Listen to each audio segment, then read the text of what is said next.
Hello and welcome to today's episode of Justice Bytes, a series where we look at the work that Maurice Blackburn is doing to broaden social justice outcomes in the community. I'm Jennifer Canis and I lead the firm's social justice practice, and today I'm joined by Karl Shami, an associate in our practice. Welcome, Karl. Thanks, Jennifer. Karl, I know you've been spending a lot of time recently thinking about pokies. Why have you been thinking about poker machines? I've been thinking about poker machines because we're currently acting for a client of ours in Alice Springs who's challenging two decisions of the director of gaming machines to bring in additional poker machines in two venues in Alice Springs.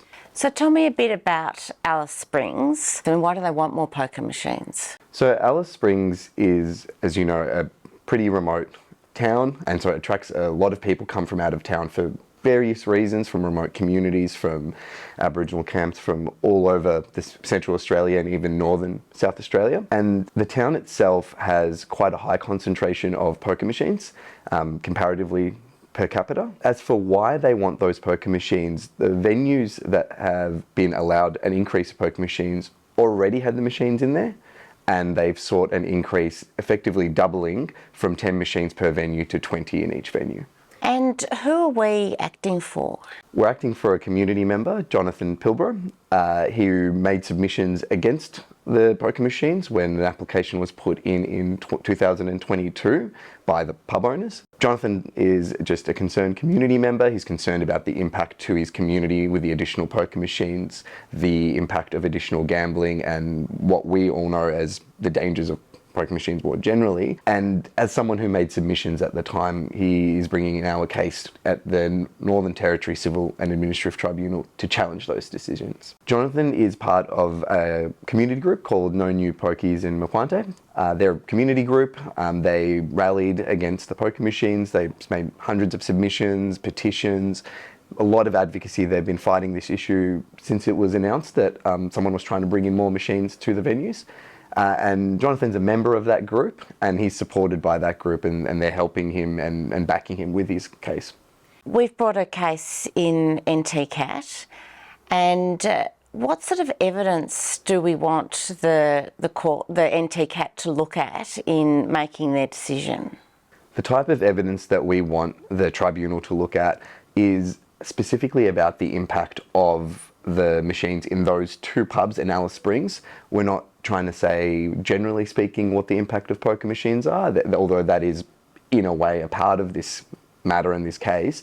But really the kind of evidence we're looking at is the local community groups, how they're impacted, service providers, so financial counsellors, health providers, what they see from the impact of community. And what do they see?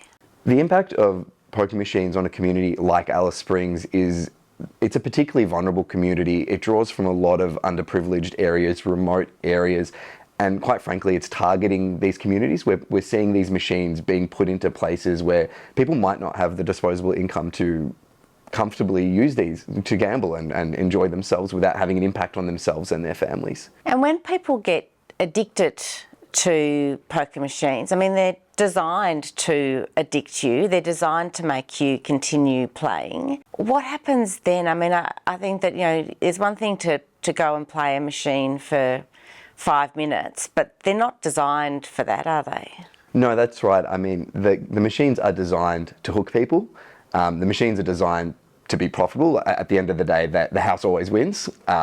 So when you see machines go into communities like these, it feels intentional that you're targeting communities that can't afford to play. It's a bit different to someone who might enjoy playing a little bit here and there. But when you're sort of looking at these particular venues and the clientele that attend these venues, it's an intentional approach to try and take money from some of the most vulnerable members of our community to those who, quite frankly, don't need it. I mean, that idea that the house always wins is true. I mean, they're not there to do anything else but take money away from people. That's right. So in this case, what do our clients want to achieve? In this case, our client wants to achieve something very simple. He just wants the additional machines that went in to be removed. So to return back to the status quo from before the doubling of these machines.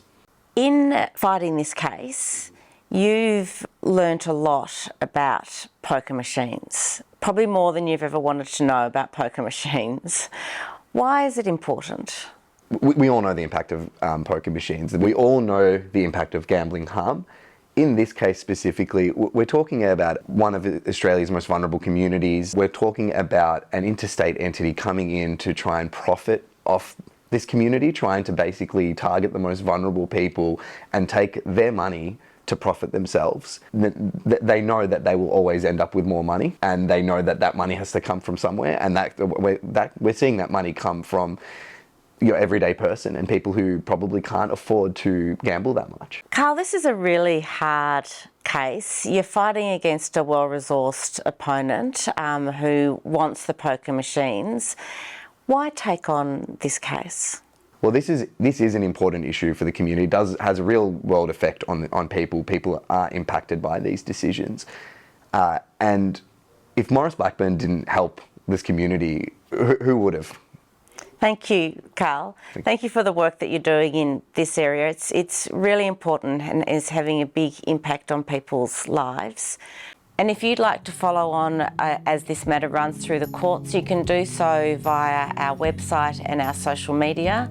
And if you'd like to hear more about the fantastic work that Maurice Blackburn is doing in the community, stay tuned for more episodes of Justice Bytes.